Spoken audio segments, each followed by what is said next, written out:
Se Cristo é Deus e Cristo morreu, como pode um Deus eterno sinceramente morrer? Se Deus é Deus, como é que tem um grande conflito entre o bem e o mal? Eu só tenho uma resposta para te dar, André. Deus vai parecer heresia no primeiro momento, mas ouça até o final, você vai entender. Deus não luta com o diabo, com os poderes de Deus. Porque se Deus lutasse com o diabo como Deus, não teria luta. Teria massacre.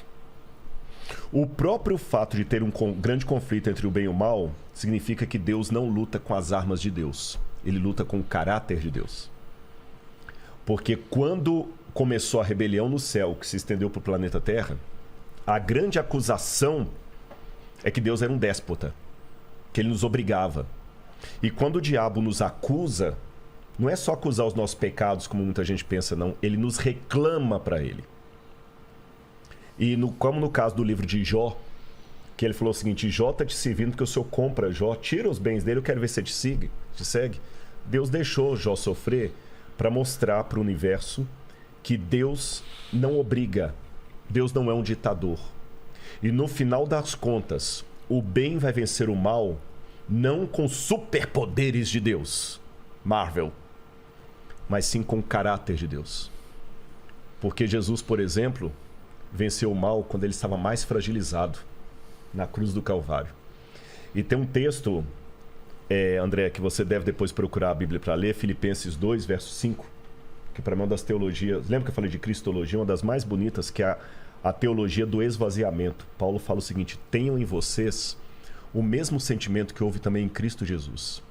Porque ele, vivendo na forma de Deus, não ficou agarrado ao fato de ser Deus. Pelo contrário, a si mesmo ele se esvaziou. Aí no grego tem uma palavra que é gnosis, assumindo a forma de servo, vindo viver entre nós, e como servo tendo morte e morte de cruz. Aí o texto continua dizendo: por isso o Pai o exaltou sobremaneira. Ele deu um nome que está acima de todo nome. Quando eu li isso a primeira vez, eu falei assim: peraí, parece que os testemunhos de Jeová tem um ponto aqui. Porque se Jesus é Deus, por que o Pai tem que dar um nome para ele acima de todo nome se ele já tem? A questão é o seguinte: até a cruz, Jesus era Deus por natureza.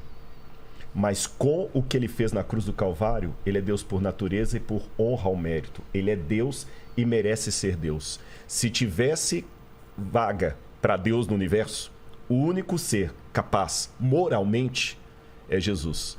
Porque é fácil ser Deus quando você tem os poderes de Deus, mas manter a nobridade, o caráter de Deus, quando você está temporariamente destituído daquela glória, é que é a questão.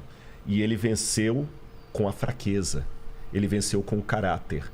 Ele não venceu o diabo jogando raiozinho. E aquele fogo de enxofre que vai vir consumir os ímpios no final, não é Deus mandando raiozinho ali, brincando, não. Ele se afastando, respeitando a decisão que eles tomaram. Que aí eles vão enfrentar a ausência absoluta de Deus. Mas até então, ele vence o mal com o caráter dele. Cristo se esvaziou para estar justamente no nosso nível. Por dois motivos ele se esvaziou, Pedro. Não, André, né, André? Primeiro, para revelar o Pai. Porque Deus é tão grandioso que se Jesus não revelasse, nós nunca íamos conhecer Deus. Lutero dizia que os homens usam uma máscara para se esconder. Deus é o contrário, ele usa uma máscara para se revelar. Porque ele é tão grandioso que o jeito dele se revelar é se ocultando. E o segundo, quando nós estávamos mortos em nossos pecados, ele se fragilizou, tomou a nossa humanidade e com o seu amor e o seu caráter, ele venceu o mal. Essa é a maior prova de que ele é poderoso. Porque poder não é você usar algo que você pode para arrebentar o outro. É você poder fazer isso e não fazer.